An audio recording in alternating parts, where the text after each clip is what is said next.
It's stop number 2 on your Summer Lake, Silver Lake itinerary list.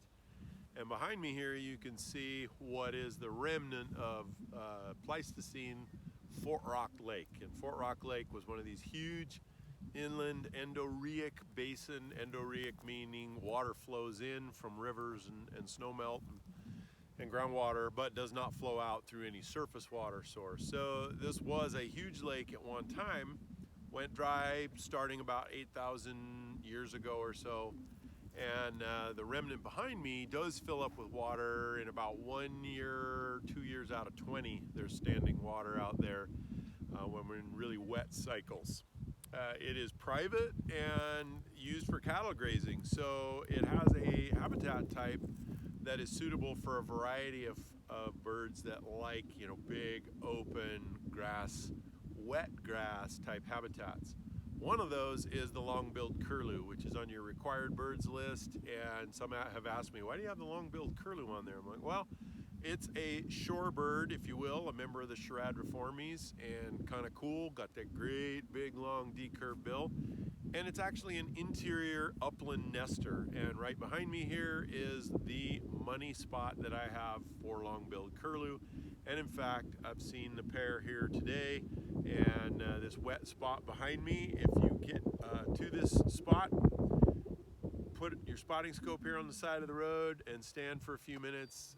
It's never taken me more than 5 minutes to find the curlews here.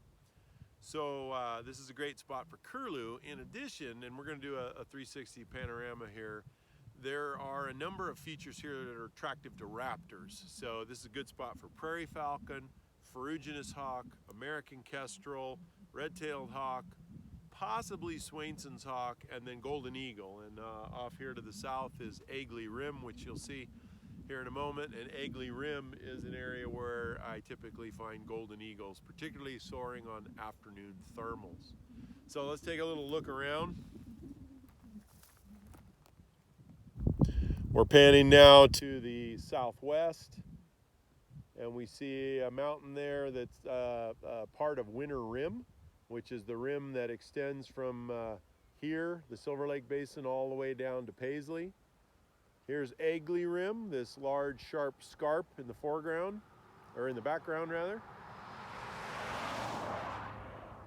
And then as we pan on this portion of Agley Rim that kind of grades down into the lake bed here, you should be able to see striations or stripes of vegetation that run horizontal along the ridgeway. And those horizontal striations of vegetation represent ancient shorelines from Fort Rock Lake. So the highest shoreline that we see there puts us in about 60 feet of water, 60, 70 feet of water right here. And then as you go out into the lake bed, you can get a little deeper, and probably 100-foot deep Fort Rock Lake right here. And this is looking up the highway 31 back north towards the town of Silver Lake.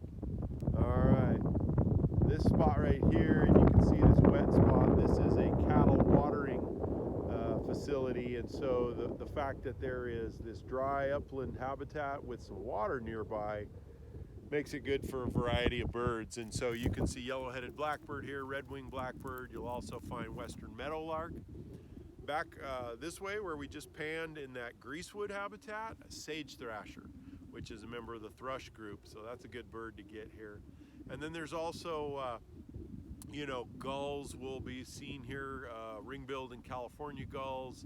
You can certainly see migrating birds here earlier on. You'll catch a variety of migrating waterfowl, and then depending on the water levels in the background, there may actually be resident nesting waterfowl and breeding as well.